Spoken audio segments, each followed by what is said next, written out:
Wow, ang ganda-ganda naman ng area natin. Ang sarap-sarap uminom ng ating mainit na tsaa. So, very relaxing. Hello sa inyo. Alika, mag-tsaa tayo. At sa hapon na ito, medyo kakaiba. Kasi hindi lang isa ang kasama ko ngayon. Kita niyo naman, dalawa yung kasama ko dito. Nahulaan nyo na, dahil February na ngayon, Pebrero ay buwan ng mga puso. At sabi nga nila, hindi naman totoo na kalabaw lang ang tumatanda. Lahat tayo tatanda din. Pero yung nagmamahal, patuloy na nagmamahal. Kaya nga, let us praise the Lord. And we will live So, lakasan natin. Let us praise the Lord. and give Him thanks. Yan, ibig sabihin tuloy-tuloy, love, love, love talaga tayo. At ngayon ay unang araw ng Pebrero, pero love month na natin. Kaya maaasahan ninyo sa mga susunod na mandates natin, lahat yan ay patungkol sa pagmamahal. Pero syempre, iba't ibang muka kasi ang serye natin is a series on loving and living.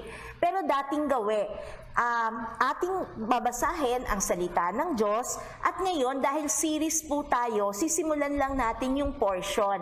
Pero every mandate, itutuloy po natin yung buong chapter. At syempre, pwede nyo akong sabayan, andyan din naman sa screen ninyo at inyong mababasa. God is love. From 1 John chapter 4 verses 7 to 10. Beloved, let's love one another, for love is from God, and everyone who loves has been born of God and knows God.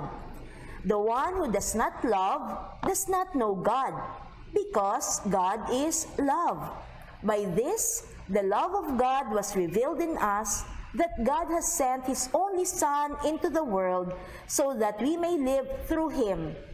And this is love, not that we loved God, but that He loved us and sent His Son to be the propitiation for our sins. The word of the Lord. Thanks be to God. Yan, kita nyo naman ha. Hindi lang tayo basta love, love, love dahil nagpapakilig tayo. Pinakikita natin na ang bawat hininga natin ay bunga ng pagmamahal ng Diyos para sa ating lahat. Hindi ikaw ang unang nagmahal. Kaya ikaw na very, very frustrated at may mga hugot lines lagi, hindi sa iyo nagsimula ang pagmamahal. Mas unang nasaktan ng Diyos sa atin. Bakit? Kasi hindi pa nga nakikita yung mukha mo, minahal ka na. Pero nung makita niya ang mukha mo, lalo ka pa niyang minahal. Pero tayo, hindi laging ganun ang naging reaction natin. So yan ang gusto kong malaman sa ating pagpapatuloy. Ang bisita natin ay hindi iba sa atin. Sila ay mag-asawa at in-announce na namin sa inyo matagal-tagal na. Walang iba kung hindi si Louie at si Mabel Samarista. Let us welcome them. Yan, mga bagets, no? Kaya itong si Louie, kayang-kaya pang manguha ng mga bunga ng mangga. Pero tanungin ko nga, Mabel, kayo ba ay kasama na ba sa asosasyon ng mga 20%? Nakaka-profit ka na ba dyan sa 20%? Nako, gamit na gamit ko na ang aking senior card. So, ibig sabihin, Oo. senior na pala si I am Mabel. 61. Wow, naku, talaga hindi Nakailang halata. palit na ako ng booklet. Wow! Gamit na gamit ko Gamit na na. gamit. Kompleto. How about Louie? In 2 months' time. Naku, di counted na yon, no? Kasi legally speaking, in 6 months, counted na yun di ba? So, ayan. So, ang mapapakinggan ninyo ng mga love events and love affairs ay galing sa dalawang halos seniors na talaga. Kaya, umpisahan na natin. Kumusta ba ang inyong naging courtship? Saan ba kayo nagkakilala ni Louie, Mabel? Kami ni Louie ay tubong poblasyon Makati. Ang bahay namin ay just streets apart. Tapos ang parents namin, mami ko at mami niya, ay parehong teachers. So, magkakilala na kami noon pa, pero sa mukha lang. Hindi kami talaga ka-close. Ibig sabihin, hindi kayo magkababata. Magkaidaran, Magkaedad, then oo. magkapitbahay, Oo. pero hindi kayo close. Oo. Pagkakilala na kami sa ang tawag doon, nagkikita. Pero Nagkikita, nagkasabay pa nga kami sa school bus, di ba? Kasi iisa yung ruta namin, Tama, papuntang tama. St. Paul, tapos siya naman bababa ng Paco Catholic. Pero hindi kami nag-uusap. So paano sa nagsimula ang inyong love affair, Louie? Paano mo naman na nasipatan nitong si Mabel? pareho kaming, since pareho yung mag-co-teacher yung mother namin, so more or less magkakilala. Pareho silang active, naging active sa parokya, sa Saints Peter and Paul, Legion of Mary at that time. So doon din kami nagsimula, sa Legion of Mary din kami nagsimula. So tandaan ko, ako yung kaisa-isa atang lalaki na umaat ng Legionary. meeting hanggang, legionary. Talaga. Or hanggang sa dumami na lang kami later on. So nakikita ho ninyo sa mga sagot nila. Talagang itong pinag-uusapan natin kasi ay ministry and marriage. So medyo sa umpisa pa lang ng kanilang mga sagot, may pinanggagalingan pala. Kasi kahit na ang Legion of Mary ay hindi masyadong panlalaki, kakaunti sila, pero present na dun si Louie. Kasi yun lang at that time, yun lang yung pwede yung mga youth at that May time. tinatawag na junior Junior, presidium. oo. Involved. tama, Oo. tama. So doon kami napasok, doon ako napasok. Ikaw ba, Mabel, na-involve ka rin doon? Na-involve ako pero yakag-yakag ako ng mami ko. Kaya nagsimula ako sa senior presidium. Kasama niya yung matatanda. Matatanda kasama ko. Tapos saka pa lang ako lumipat sa junior presidium. Pero magkahiwalay kami ng presidium. Magkaiba. Magkaiba. So nagkasama lang kami talaga sa Big Kiss. So nagsimula ang pagmamahalan yung dalawa. Sa Big Kiss na. Sa Big Kiss na talaga. Kasi nga dumami yung youth organizations na nandun siya sa SK, nasa squares ako until si Derp, si Monsignor Unson, naggawa siya ng Big Kiss sa parokya. So doon lahat nung kami nagka-involved, nagkakilala. Oo. So sa ating mga taga-subaybay, ang Big Kiss ay youth ministry, Youth na ministry, nandun sa parokya po nila sa poblasyon. At doon na nag-flourish yung kanilang love affair. Oo. Kasi So kahit nung nagsimula nag-umpisa kami, iba yung may girlfriend ako. Oh, kami. hindi pala hindi pala ito mga first love. Hindi first love. Hanggang Meron sa- siyang girlfriend. Oo. Parang time na yun. Parang nakita ko siya. Nakita niya ako. Parang ganun lang. Ikaw, Mabel, siya naman ba ay first mo? Hindi, ang first ko ay nung 18 ako. Oh. Nung 18 ako, tapos dahil naloko ko nung 18 ako, ang tagal ko bago sumagot.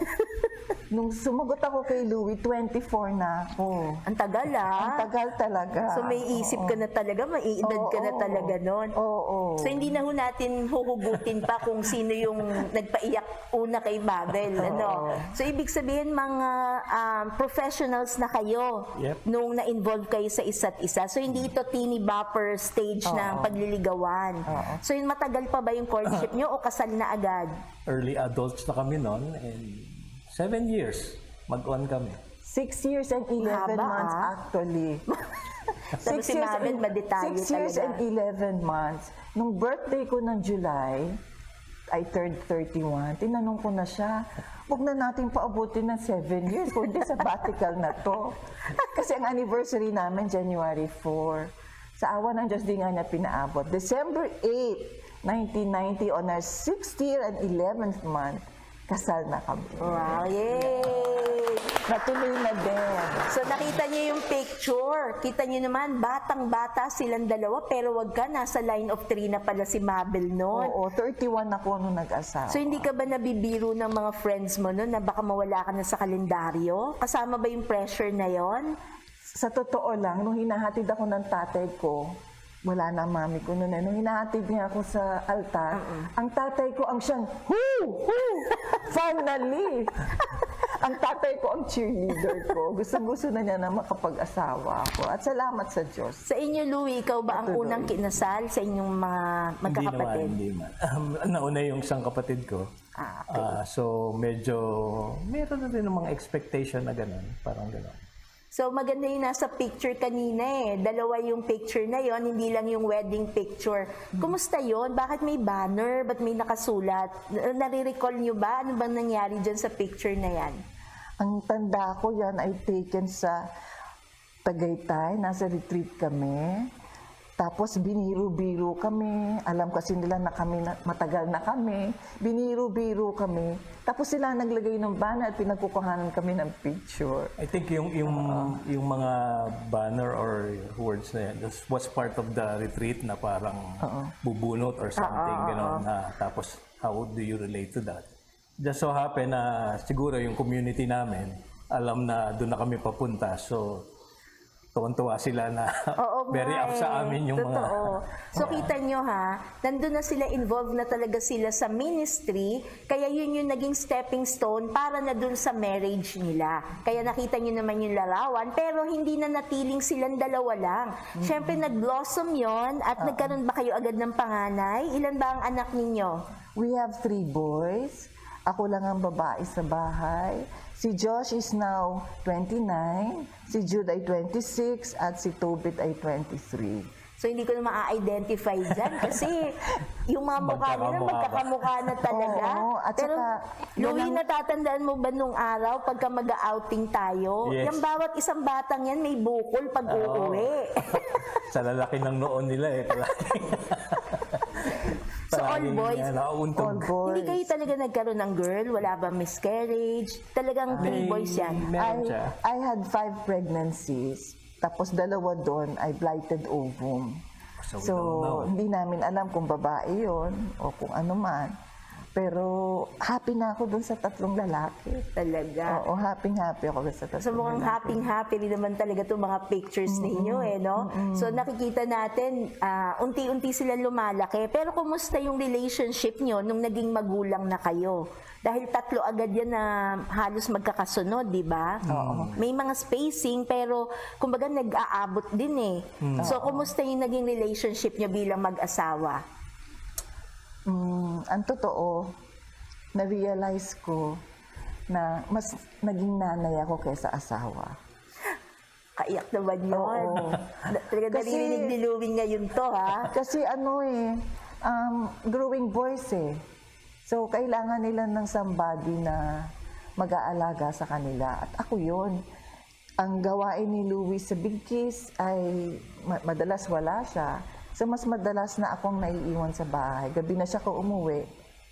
Kasi yun ang oras ng tambay ng mga kabataan. Gabi, after school.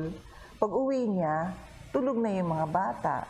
So, talagang ang role ko noon, punuan. Yung walang tatay. Wala si Louie. So, ako ay nanay-tatay most of the time with them. Pero every Sunday, present kaming dalawa. We make it a point that every Sunday, lumalabas kami as a family. So napakaganda po mga viewers ang realization ni Mabel. Malalim yung hugot na yon na mas naging mother siya kaysa sa asawa.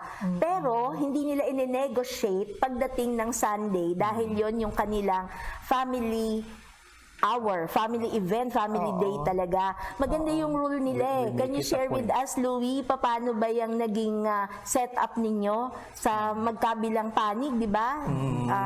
Maganda po, pakinggan natin. Paano nila ginagawa ito? Kasi ano yun eh, siyempre, hindi naman, nung nag-asawa kami, hindi naman tumigil na anak pa rin ako ng nanay ko at anak pa rin siya dun sa kabila. So, we try na bigyan din ng orasyon. So, ang swerte lang talaga, ang siguro, yung sitwasyon namin, kasi magkakalapit kami.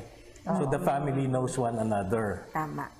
Tapos, it's, kumbaga, 2 tumbling lang, nandun na kami sa kanila. 1 tumbling lang, nandun na kami sa amin. So, in fact, lumaki yung 3 bata sa kanila. Kasi full-time siya eh.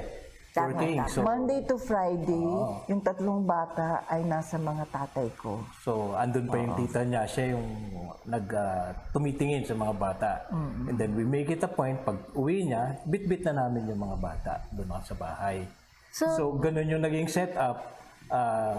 Biro nga namin, so naging bahay ampunan yung bahay ng tatay niya. Pero hindi ba sumagi sa isip nyo, wasn't it difficult na pareho kayo nasa ministry?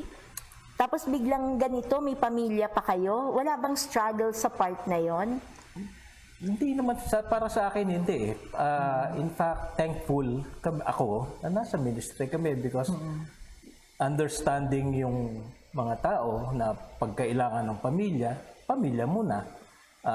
Ganun din sa Lay Force, medyo nabigyan siya ng, at that time, medyo hindi ganun ka demanding ba, na dapat nandun ka, dapat nandun. Pag kailangan, so, nakakauwi siya. Or, I remember the time na, yung sacrifice niya na breastfeeding stage niya, talagang nag-iipon siya. Talaga. Tapos inuuwi niya, parang ganon. Oo. So, Yung nagsisimula ang lay force at nagsisimula rin ako maging nanay, flexi time kami. Pumayag ang mga boss noon, I remember Father Edwin, pumayag sila na uuwi ako ng tanghali, a-adjust ko na lang yung oras ko, and then I stay up hanggang gabi. Kasi sa gabi, may programs ang lay force. At blessing din yun. Kasi yung mga programs na yun ang nagturo sa akin how to become a Christian wife, Christian mother. Paano ba ang Christian marriage? Oh. So, yung sinasabi kong mas naging nanay ako kaysa asawa, unti-unti, lay force din ang pumuno nung mali ko. Yung, kumbaga naitama ko, yung pagkukulang ko kay Louie, naitama ko sa tulong rin ng Siguro lay force. naman, Mabel at Louie, hindi naman sa pagkakamali, kundi it's a sense of redirecting. Dahil parang hindi mo pa naman talaga alam ano yung totoo tama at lang. mali Oo. pagkabuhay mag-asawa. Oo. So I would just like to imagine paano nga yung difficulty dahil hindi lang mag-asawa kundi magulang para sa mga anak, but at the same time, nagmi-minister pa kayo sa anak ng ibang tao. Tama ba? So tingnan nga natin ano bang nangyari sa mga kasunod na pangyayari. Hindi naman nanatiling bata lang yung mga anak ni Mabel at ni Louie. Wow. So Yan. yung kaninang mga bagets na bagets ngayon, tignan yung mga grown-ups na. So would you like to introduce to us itong inyong mga anak na mga binata na ngayon? Yan. Ang ganda ng ayos nila. Ano yan? Tama, yung panganay, si Joshua. Yung pangalawa, si Jude Tadeus, yung nasa gitna. At yung nasa dulo ay si John Tobit, yung Yung aming nakakap. bunso. Yung may Cap. parang cap. Oo. So, yan ay kuha nung kami ay first time na lumabas ng bansa as a family. To celebrate our 25th anniversary, our silver anniversary, sabi ni Louie, wag tayong dalawa lang. Sama natin ang mga boys. So, nagpunta kami ng Hong Kong. Ang anniversary namin, December, pero walang promo sale. Walang Cebu Pacific na mura. So, okay na lang rin. We went there January. So yan pala yung inyong silver anniversary Oo. celebration. Oo. So gusto ko malaman dahil ang lalaki na ng mga anak ninyo. So lahat yan ay naging professionals, I believe. yes. Yes, yes. So Lahat pwedeng sila sabihin, college ano bang graduates. naging course ni Josh, ni Tobit, ni Jude? Si Joshua is graduate ng Organizational Communication sa UP Manila. Wow, And walang na UP Working ngayon sa Inspire Education, parang training, online training, as a marketing, I think, analyst or marketing supervisor. Si Jude, graduate ng Hotel and Restaurant and Institutional Management sa BNILD. So, swerteng nakakuha siya ng scholarship, kaya napunta siya sa BNILD. And nag-internship siya sa Sofitel hanggang sa nag-decide siyang sumakay ng barko. So, nag-seaman din siya. Mabuti na lang, inabot siya ng lockdown, nandito siya. Oh, so Otherwise, it could have been a mental torture kay Mabel na Totoo yun. nasa ibang bansa siya nung Totoo, nagkaroon ng lockdown. Si Tobit naman is graduate ng BSBA major Medyo mahirap yung major title. in management and of Human Resource. Human Resource. Kasi may mga combination na kasi mga courses may- ngayon, unlike 30 years ago sa panahon natin, kung simple ito lang lang yon, di ba? But Human anyway, resource. nag-progress sila sa buhay nila. So looking at them, mukhang Mabel wala namang regrets sa pamamaraan ng inyong parenting skills, kung paano sila pinalaki. Ang question ko sa inyo mag-asawa, alin ba yung mas mahirap na pagpapalaki bilang magulang? Nung bata sila o ngayong malalaki na sila? Naku. Alin ba ang extra challenging dyan? Naku, nung bata sila, bantay sarado sila sa akin. No, nakatutok talaga ako sa kanila. Ako yung parang anino, no, nila. Wherever they are, nandun ako, at wherever I am, kasunod ko sila. Ang daling magpasunod. Pero nung lumaki na, yun ang challenging. Yan ang, hanggang ngayon, nahihirapan ako. Hanggang ngayon, nahihirapan ako, lalo na ngayon na lockdown. Ngayon, lalo na ngayon na lockdown at nandun sila sa bahay, I cannot help myself but become a mama, a mommy to them. Na kuminsan sinasabihan ako ni Louie na, distansya, distansya. Coach ka na lang, kaibigan ka na lang. Hindi mo pwede silang diktahan ang dapat gawin. So, doon ako nahihirapan. Sa ating mga viewers, kasi alam ninyo, kakaiba talaga. Iba ho kasi yung lumaki na yung mga anak nyo, nagsipag-asawa, independent na yan. Pero sa kanila, iba ang storya eh. Ang lalaki na, professionals na, may sariling hanap buhay, but they are still together. Yes. Kaya kahit anong gawin mo, yung parenting authority mo, andun pa din eh, hindi maiiwasan, di ba? Kumusta naman kay Louie? So, Kung ang mami nahihirapan, paano si Louie? Cool na cool lang ba? Chill dad ba si Louie? Actually, pareho siyang mahirap eh, pero magkaiba yung hirap. So mahirap na ang bata dahil nga kailangan time. So we just made sure na meron kaming time sa kanila. Tapos pag kailangan sa eskwela, talagang kailangan magpaalam at so lahat ng graduation and everything nandun kami. Present kayo So talaga. yun yung mga ganon.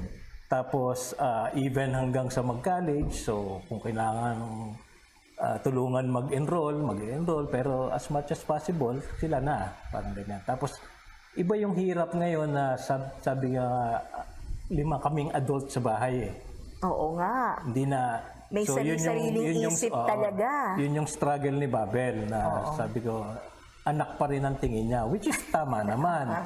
Ang sinasabi ko, okay lang yun, pero yung trato, we have to treat them na dapat adults na rin sila. The way we talk to them, the way na mag-relate sa kanila, adults na rin sila at meron na silang kakayahang pumili, magdesisyon para sa kanila, hindi na pwedeng yung gusto lang basta natin. But on the other hand, sabi ko nga rin doon sa mga tatlo, bahay pa rin ng mami mo to. May rules pa rin siya. Kung hindi nyo kaya, okay naman lumakad na kayo kung gusto nyo. Di ba? Yung ganun ba? So it's a mutual give and take siguro. Kaya lang, syempre, hindi naman palagi tayong aware sa ganon. So sometimes overdrive ni Mabel or namin yung pagkananay, pagkamagulang, sila naman na overdrive nila na petik-petik lang. Pagising nila, meron ng pagkain, di ba? Yung ganon. So we struggle with that. Pero sometimes nagkakasakitan, nagkakainisan, but nagbibiroan na lang kami. Yan, inuunahan na lang namin ng biro, lalo na ng mga anak na nakikilala na ni Mabel na, si Mabel na, uunahan na nila. Kunyari sa ganon, di ba? So, magiging comedy na lang. Kasi yung sasabihin ni Mami, sasabihin na nila agad. Parang kaya inuunahan. Alam niyo si Mabel nagiging iyakin kasi puro lalaki yung kasama. Siya lang wala daw siya talaga ang kakampi. queen. Wala siyang kakampi. Kaya minsan ang dating nabubuli siya. Pero alam niyo man, typical mommy talaga si Mabel. So maganda tong tema na nabuksan natin at this point kasi hindi lang pala ministry and marriage. Kasi and parenting din ang ating natutuklasan. At I'm sure nag-cheer yung mga kaedad nila Joshua, nila Jude at saka ni Tobit sa mga sinabi ni Louie. Pero I'm sure din naman Mabel, nag-cheer ang mga lolos and lolas, no? Yung mga grandparents na nawi-witness nila na yung mga anak nila, yung the likes of Mabel at yung asawa na pag sumasagot na, kaya ng mga tuwiran ng mga anak. Hindi naman bastos eh, hindi. Kung hindi, they're just airing their side. Tsaka hindi mo na pwede kasi i-impose sa kanila eh, yung dating gusto mo na ito yung tama, may sariling bait eh, may sariling isip. And I think napakaganda ngayon kasi na-label natin. Nakuha ninyo? So yun sa mga viewers natin, reality, nangyayari pala. Dahil sa pandemya, all of a sudden, ito yung realidad. Mas sanay tayo nun kasi ganitong time lang tayo magkakasama. Pagbabalik, okay, ito mami ako uli, resume uli siya daddy, tapos anak na naman siya, tapos mamaya papasok na uli. Pero dahil sa pandemya, parang 24/7, together magkakasama talaga tayo. At saka yung sinabi ko nga sa kanya, as our kids grow up and as we grew into our family life, so yung level nung how do we treat the children, so we treat them as children, then lalo na ako, there was a time that I have to treat them na barkada. Yung mga teenager na sila, nung naglalaki One of the boys talaga. Oo, one of the boys, di ba? So, tapos ngayon na adults na sila, we have to treat them and talk to them, lalo na yung communication, as adults. And I think dun madalas maraming nagkakaroon ng struggle kasi hindi nakaka-shift. Di ba? So parang lalo na kasama pa rin sa bahay, alam mo naman sa Pilipino, parang ugali yon, di ba? Tatanda na, kasama pa rin sa bahay. May kailangan magbago. The way we treat one another siguro, yun din. Kasi yun din yung natutunan ko nung nag-asawa ko. My mom was in a sense still expecting me na may siyempre anak niya ako eh. So may parang ganon. Hanggang sa sasabihan ko siya na pag ganito tayo, palagi tayo magkakatampuhan. Magka-clash, oo. So from there, I think nag-grow yung relationship namin ng nanay ko at tatay ko na they parang, I think, and I feel na on equal footing na kami. Nag-asawa na ako eh. Parang pareho na kaming adult. Nagpapamilya ka na rin Oo, eh. At the nag-iba na same time, yung yes. trato nila sa akin. Parang gano'n. Nag-iba na yung Sa mga viewers natin, madami na kayong mga feedback dito, iisa-isahin natin. Pero so far, ang nakukuha namin at napupulot sa inyo, Mabel at Louie, ay yung secret ay nandun sa growth. Yung growing together, discovering together kung ano yung mga nangyayari. Tsaka ang malaking factor dito, ito na yung masasabi ko as affirmation na rin to the both of you kasi may nagtanong eh, how good are you as a father and a mother? So parang hindi sila ang sasagot noon, parang kami yung sasagot para sa kanila. Kasi nakita nga natin, pagbabad ka kasi talaga sa ministry, ako yun ang nakikita ko dito, dahil binabad nila ang sarili nila sa paglilingkod sa ibang tao, sa mga kabataan natin, babad sila, alam nila kung ano yung ins and outs, yung mga nega, yung mga naririnig, hinaing ng mga bata, hinaing din ng mga magulang. So pagdating sa kanila, they are so exposed to it na hindi na masyado munang sensitibo ba, parang bukas yung isip, napaka-aware nila, may kamalayan kung paano nila ititreat ang bawat sitwasyon. So basahin natin yung inyong mga gustong malaman galing sa ating viewers. How do you spend your day together? Siguro karugtong na rin ito. How can you keep your love alive through the years? And what makes your relationship with each other healthy? So magkakarugtong naman yung tatlo. Sino ang gustong mauna? Ako from day one, kung relationship namin ni Louie, from day one, I always say I love you sa kanya. Huh? Oo, hanggang ngayon, every day. Minsan, hindi lang minsan. Ha? Madalas. Kaya kung minsan linoloko niya ako pag nagsasabi ako na I love you, ang sakit niya sa akin, I know. Hindi naman gano'n. I know. Sabi ko, ikaw talaga, ang dali-dali lang sabihin yung I love you. Pero biruan na lang namin yon. Tapos sa mga boys, ganun din. Bata pa sila, tinuruan din namin sila ng magic words na I love you, thank you, and I'm sorry, please, excuse me, ganon. Hanggang ngayon din, bit-bit nila yon. Kaya, kahit nagkakasakitan kami, nasa slide ako madalas eh, no? Sabi mo nga, para akong nabubuli. At the end of the day, bati-bati kami. Kasi merong I'm sorry na nandoon. Tapos ako naman, ang ending ko palagi, I love you pa rin. Kahit gano'n na nangyari, I love you pa rin ang sarili ko sa kanila.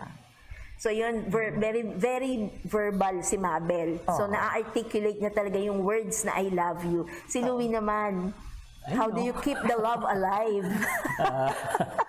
Ay, yun, yung sa akin yung time, tapos everyday may hug kami.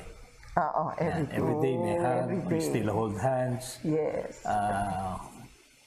Tapos much as we can, siya palagi gusto niya, may we time kami dalawa lang. May date night kami bago ng pandemic. Gusto nila yan malaman. Ano ba yung date grocery night lang, ninyo? yun na yung time namin. Sa totoo lang, yung date night namin ay grocery lang talaga. Grocery lang. Kaya minsan ako lang. gusto kong mamasyal.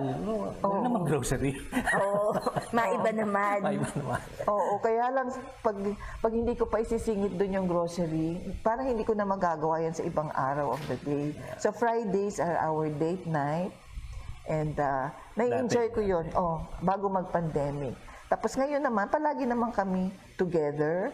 So we stay up para mag-watch ng late news. yun na yung joy namin. We stay up para mag-watch ng late news. So, ang sikreto talaga is the presence, no? Yeah. Oo. Talagang they are present for each other all the time, whether happy times or sad times, yung togetherness talaga nandun. So, ngayon naman na tungkol naman dito sa ating ministry na pinag-uusapan, wala bang regrets? Hindi ba kayo nagkaroon ng struggle financially, economically? Kasi minsan yan ang issue natin sa mga pamilya. Yung bang may mga tao na may advocacy, gusto nila ito yung buhay na gagawin nila sa mga non-profit organizations, na yun yung naiisip nilang bukasyon nila eh. Pero minsan, nag-hold back yung pamilya to say, hindi lucrative yung pinapasok mo. Sa inyo, paano nyo na-survive? Kasi hanggang ngayon ho, active sila sa ministry at full-timer sila sa ministry. Would you Sa like akin to share? Siguro yun yung swerte ko eh, na nasa Big Kiss ako. I went full-time doing youth outreach, and doon ko na patunayan na nandun yung calling ko. And in fact, yun yung parang struggle ko, kaya tumagal kami ng 7 years almost. Yes. Kaya kami natagalan bago mag-isang dibdib. Kasi hindi alam ni Louie kung kaya niya kaming buhayin. Oh, okay. So, Ang ano siguro doon, ang turning point na yun, I feel meron akong calling, so pinanindigan ko yun, and parang ang naging, hindi naman but the result was, sinagot ako ng Diyos, na parang, sige, I will do ministry, God will take care of me. And up to this point, I can say na mabait ang Diyos. Sagot niya, hindi ko ma-imagine paano ko na pag-graduate yung 3 anak ko ng college, parang ganyan, through ministry. But it's because people are supportive also, kunyari sa akin, hindi naman kumikita din yung ministry, but other people are supporting this. So yun yung para sa akin, naniniwala dun sa ministry, naniniwala dun sa ginagawa namin. Kaya nandito ako. So parang, again, it's a proof na totoo yung ministry, totoo yung calling ko. And isa pa, yun din yung sinigurado namin na lumalaki yung anak namin knowing na may Diyos, knowing na itong Diyos na ito mapagmahal. Hindi namin sila pinilit na mag-big kiss or mag-ano. So on their own, pag gusto nila, mag-involve sila. Pag ayaw na nila, okay na. So they move on. Yung ganun ba na kahit hanggang ngayon, pwede kong sabihin talagang ang bait ng Diyos. Bago kami ikasal, binigay na ng tatay niya sa kanya yung tinitira namin ngayon. So parang... So God provides. Paano pa God akong, provides. paano pa akong tatanggi na parang ayun na, sinasabi ng Diyos, bahala ako sa iyo. So these are words of affirmation. Hindi ho ito nangyari kahapon lang. Sa mahabang panahon, ito ang naging buhay nila. Kaya hindi nyo pwedeng pagdudahan. Kasi pwede nila sabihin, ganyan kayo kasi mayaman naman kayo. Hindi, it was a struggle. Pero ang pinatunayan nila, God provides. In fact, dun sa growing years namin, syempre, kunyari, sino ba naman ang hindi mag-aasam na mapag-aral ko yung anak, kunyari, sa magandang eskwela? Pero ito yung reality, hanggang dito lang. Hindi naman sa pangit yung eskwela. Pero bakit ko papahirapan yung sarili ko or yung kaming dalawa to aspire for something na beyond our means? And yet, God is saying, ito, sagot kita, okay lang, di ba, para ganyan. May point no na nagka-college na sila at sabay-sabay nang nasa koleyo na nagsabi si Louie na mukhang magtuturo na lang ako. Hindi na ako mag-ministry. So may mga ganun rin palang temptations. Even yung mag-abroad ako, nandun eh. Oo. Kasi hindi namin na-mention sa inyo, isang inhenyero si Louie. By education. Pero ginive up yon dahil nag-full-time minister siya para sa mga kabataan ng Big Kiss. Oo, kaya lang nagsabi ko sa kanya, hindi boss, magtutulungan tayo. Hindi ako aalis ng lay force, tuloy-tuloy ang pagiging working mother ko. At sa awa ng Diyos, napag-graduate. Nagkaroon ng scholarship dito si Joshua, sa tulong rin ng Young Life. Tapos si Jude, dahil maganda ang grado nung graduate ng high school sa Paco Catholic, nabigyan din ng scholarship sa Benilde. So, ang Diyos talaga ang gumagawa ng siya grand talaga. design. Yes, Kaya ang mga anak nyo, mga apo ninyo, pagka nakita na nila ang bukasyon nila sa paglilingkod sa Panginoon, huwag nyo hong pagdudahan. Kasi pag humiling sila sa Diyos, hindi pa sila humihingi, pinagkakaloob na. At para sa dalawang magulang na ito, kung sarili lang nila binubuhay nila, okay lang eh. Pero imagine, sinugal nila yung future, pati nung tatlong mga bata. Pero they held on to God kasi nangako ang Diyos sa kanila na inyo lahat ng itong bagay na ito. Tama ba? So, I'm pretty sure wala pong regrets. At si Mabel naman, inabot ng, ano ba yung pinakahuling award na natanggap mo sa ating lay force? Sa lay force, sa Archdiocese of Manila, ako po ay umabot ng 34 years. Kaya yung nakikita niyo po ngayon sa screen, yan po yung aking award. Yan yung merit, yan yung thank you na natanggap po from the Archdiocese of Manila, ang aking 30th year award. So, Mabel, naka 34 years ka sa lay force. Tapos ilang years na kayong kasal ni Louie? 30.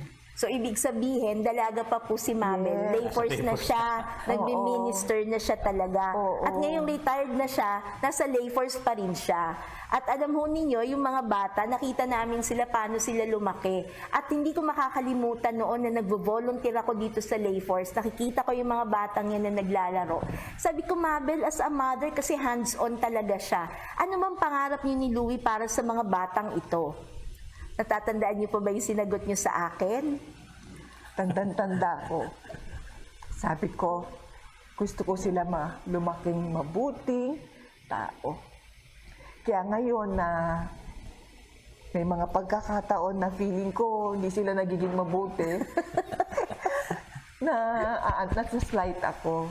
Pero hindi eh. Tampuhan lang yun eh. Hindi Yes. naman mawawala yung tampuhan. Hindi mawawala. At the end of the day, laging may, I'm sorry May, hindi na ako uulit. Alam ko na pagkakamali ko. So sabi ko na lang, sige, wag mo na uulitin. And then we end with the hug. So, ang mga anak ko, salamat sa Diyos, mabubuting tao. Yes! Kaya alam nyo, yung kwentong yun ni Mabel, hindi yan makakalimutan. May iyak-iyak pa talaga yan. Kasi nakita namin eh. At alam nyo ba, parang yung tatlong mga anak mo ba na-encounter namin sa mga retreats and recollections? Oo, naisasama ko sila dito kasi pag nagbe-breastfeed ako noon eh. So Tama. tanda-tanda ko, dala-dala ko pa dito eh. At pag may mga outing tayo at pwede magbitbit ng bata, lagi silang kasama. Tsaka alam ninyo, syempre, lagi ako nag-i-interview, di ba? Parang wala akong magulang na naringgan, na gano'n na sagot. Lagi ang mga enumeration nila, always the best for their children. Pero yung sa kanila, kakaiba talaga yung sagot eh. At talagang hindi ko yun kinalimutan sa sarili ko. Nasabi ko, they must be very good parents para ang pangarapin nila ay maging mabuting tao ang kanilang mga anak. And God did not fail them kasi hindi lang mabuting mga anak. Sila ay mabuting tao ngayon at lahat sila ay ministers din. Youth ministers din sila, hindi ba? Involved din sila sa Big Kiss Ministry. Kaya alam ho ninyo, ang dami pa natin pwedeng pag-usapan at isi-share na lang namin yung mga gusto nyo pang iparating sa kanila pero naubusan na tayo ng oras and maybe God willing meron pa tayong part 2 sa darating na panahon kung papayag uli si Louie at si Mabel. Palakpakan natin sila. So napaka-intense ng talakayan natin kasi very true, very real ang pinag-uusapan ng ministry and marriage. Ang karamihan ho sa atin nung nagpakasal, ministry of marriage ang pinasok natin. Pero ang napakinggan nating mag-asawa ngayon, hindi ministry of marriage, ministry and marriage to the end. Kasi ngayong malalaki na ang kanilang mga anak, nagpapatuloy pa rin sila sa pagiging good ministers to one another, to their children, at sa lahat ng tao na nakakasalamuhan nila.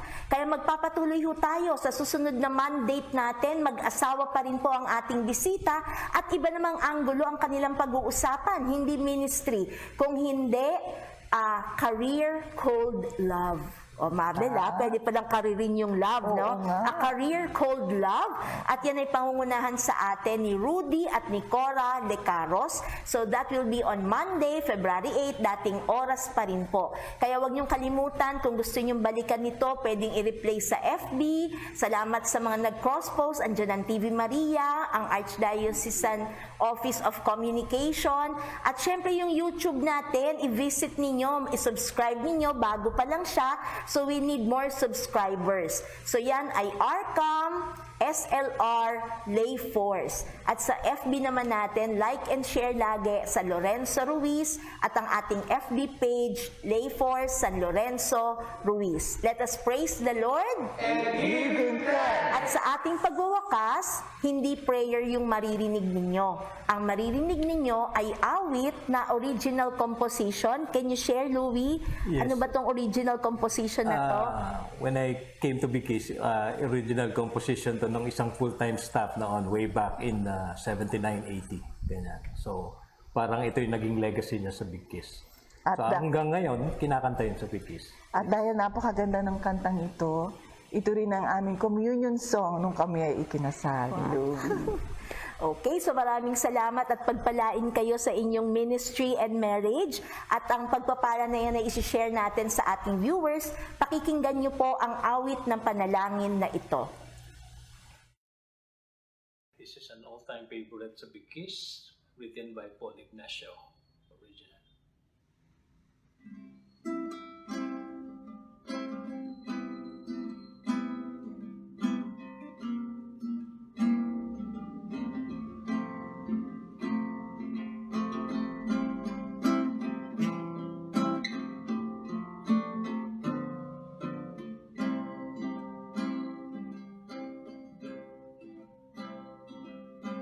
You're in love, so in love, that love is all you're thinking of.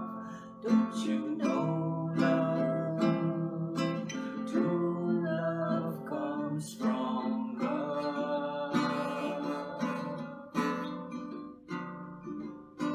I love you, you love me.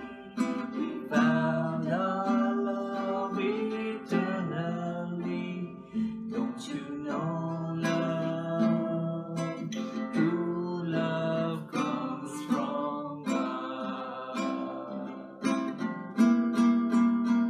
And don't you know love is but a shadow of the love God has for you? It's a reflection of His love, so pure and true. It's but a glimmer from afar, a glitter from a star. This is love, perfect love, that sent God's Son down from above. Don't you know love? True love comes from God. And don't you know love is but a shadow of the love God has for you? It's a reflection of His love, so pure and true. It's but a glimmer from afar, a glitter from a star. This is love, perfect love, that sent God's Son down